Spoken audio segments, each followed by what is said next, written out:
महाशिवरात्रि भगवान शिव को समर्पित प्रमुख पर्व है। माना जाता है कि सृष्टि का प्रारंभ इसी दिन से हुआ था।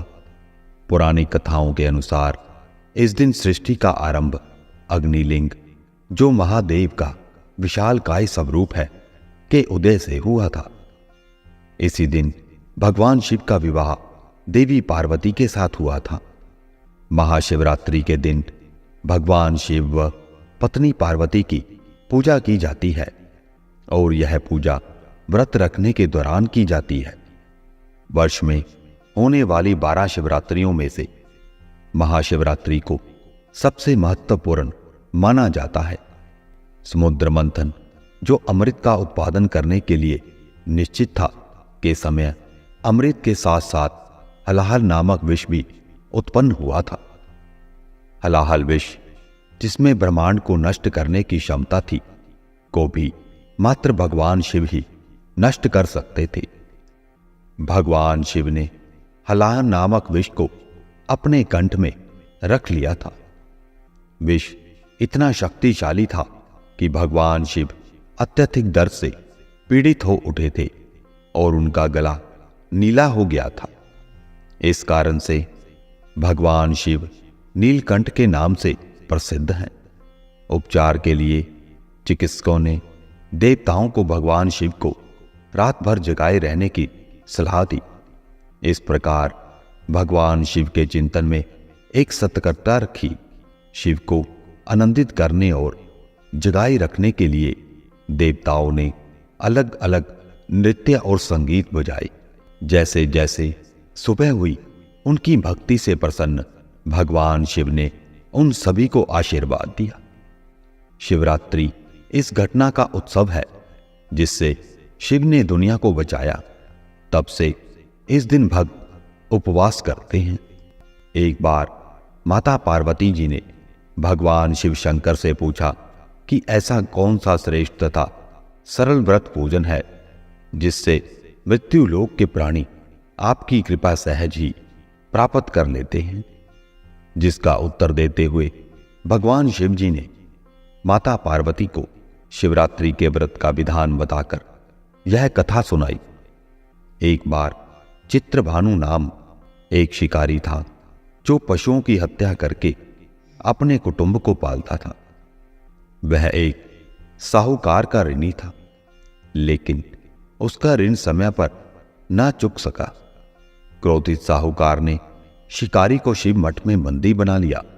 संयोग से उस दिन शिवरात्रि थी। शिकारी ध्यान मग्न होकर शिव संबंधी धार्मिक बातें सुनता रहा। चतुर्दशी को उसने शिवरात्रि व्रत की कथा भी सुनी। संध्या होते ही साहूकार ने उसे अपने पास बुलाया और ऋण चुकाने के विषय में बात की। शिकारी अगले दिन सारा ऋण लौटा देने का वचन देकर बंधन से छूट गया। अपनी दिनचर्या की भांति वह जंगल में शिकार के लिए निकला, लेकिन दिन भर बंदी गृह में रहने के कारण भूख प्यास से व्याकुल था। शिकार करने के लिए वह एक तालाब के किनारे बेल वृक्ष पर पड़ाव बनाने लगा। बेल वृक्ष के नीचे शिवलिंग था जो बेल पत्रों से ढका हुआ था। शिकारी को उसका पता न चला। पड़ाव बनाते समय उसने जो टहनियां तोड़ी, वे संयोग से शिवलिंग पर जा गिरी।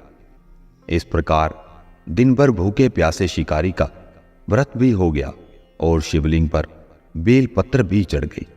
शिकारी ने धनुष पर तीर चढ़ाकर जी हुई प्रतंचा खींची। मृगी बोली, मैं गर्भिणी हूं, शीघ्र ही प्रसव करूंगी। तुम एक साथ 2 जीवों की हत्या करोगे, जो ठीक नहीं है। मैं बच्चे को जन्म देकर शीघ्र ही तुम्हारे समक्ष प्रस्तुत हो जाऊंगी, तब मुझे मार लेना।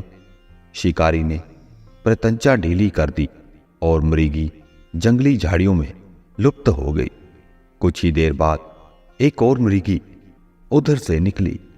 शिकारी की प्रसन्नता का ठिकाना ना रहा। समीप आने पर उसने धनुष पर बाण चढ़ाया। तब उसे देख मृगी ने विनम्रतापूर्वक निवेदन किया, हे प्रार्थी, मैं थोड़ी देर पहले ऋतु से निवृत्त हुई हूं। कामातुर विरहिणी हूं, अपने प्रिय की खोज में भटक रही हूं। मैं अपने पति से मिलकर शीघ्र ही तुम्हारे पास आ जाऊंगी। शिकारी ने उसे भी जाने दिया। 2 बार शिकार को खोकर उसका माथा ठनका। वह चिंता में पड़ गया। रात्रि का आखिरी पहर बीत रहा था, तभी एक अन्य मृगी अपने बच्चों के साथ उधर से निकली। शिकारी के लिए यह स्वर्णिम अवसर था। उसने धनुष पर तीर चढ़ाने में देर ना लगाई। वह तीर छोड़ने ही वाला था कि मृगी बोली, हे पार्थी, मैं इन बच्चों को इनके पिता के हवाले करके लौट आऊंगी। इस समय मुझे शिकारी हंसा और बोला, सामने आए शिकार को कैसे छोड़ दूं? मैं ऐसा मूर्ख नहीं हूं। इससे पहले मैं 2 बार अपना शिकार खो चुका हूं। मेरे बच्चे भूख प्यास से तड़प रहे होंगे। उत्तर में मृगी ने फिर कहा, जैसे तुम्हें अपने बच्चों की ममता सता रही है, ठीक वैसे ही मुझे भी। इसलिए मात्र बच्चों के नाम पर मैं थोड़ी देर के लिए जीवन दान मांग रही। हे पार्थी, मेरा विश्वास कर। मैं इन्हें इनके पिता के पास छोड़कर तुरंत लौटने की प्रतिज्ञा करती हूं। मृगी का दीन स्वर सुनकर शिकारी को उस पर दया आ गई। उसने उस मृगी को भी जाने दिया। शिकार के अभाव में बेल वृक्ष पर बैठा शिकारी बेल पत्र तोड़ तोड़कर नीचे फेंकता जा रहा था। पौ फटने को हुई तो एक हृष्ट पुष्ट मृग उसी रास्ते पर आया। शिकारी ने सोच लिया कि इसका शिकार वह अवश्य करेगा।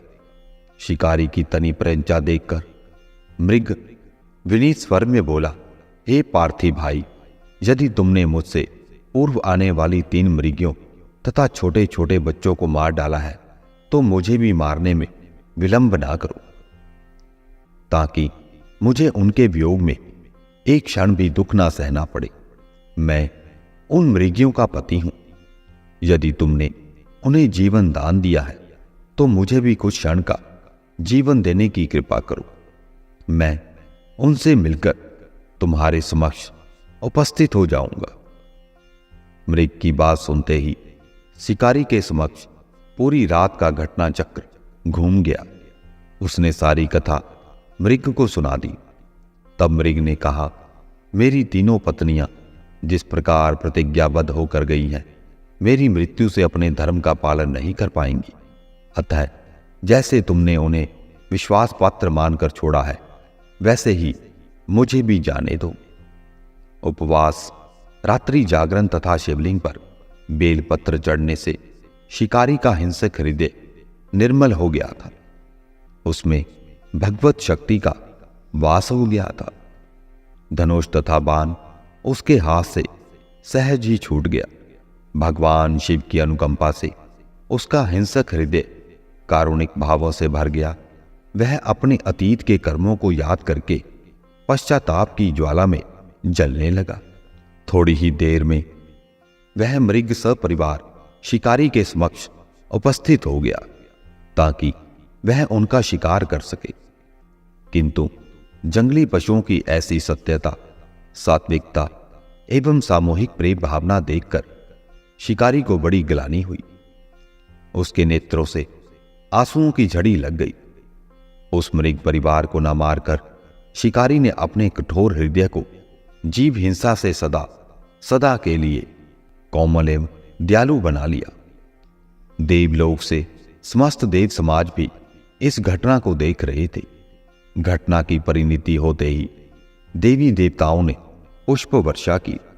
तब शिकारी तथा मृग परिवार मोक्ष को प्राप्त हुए।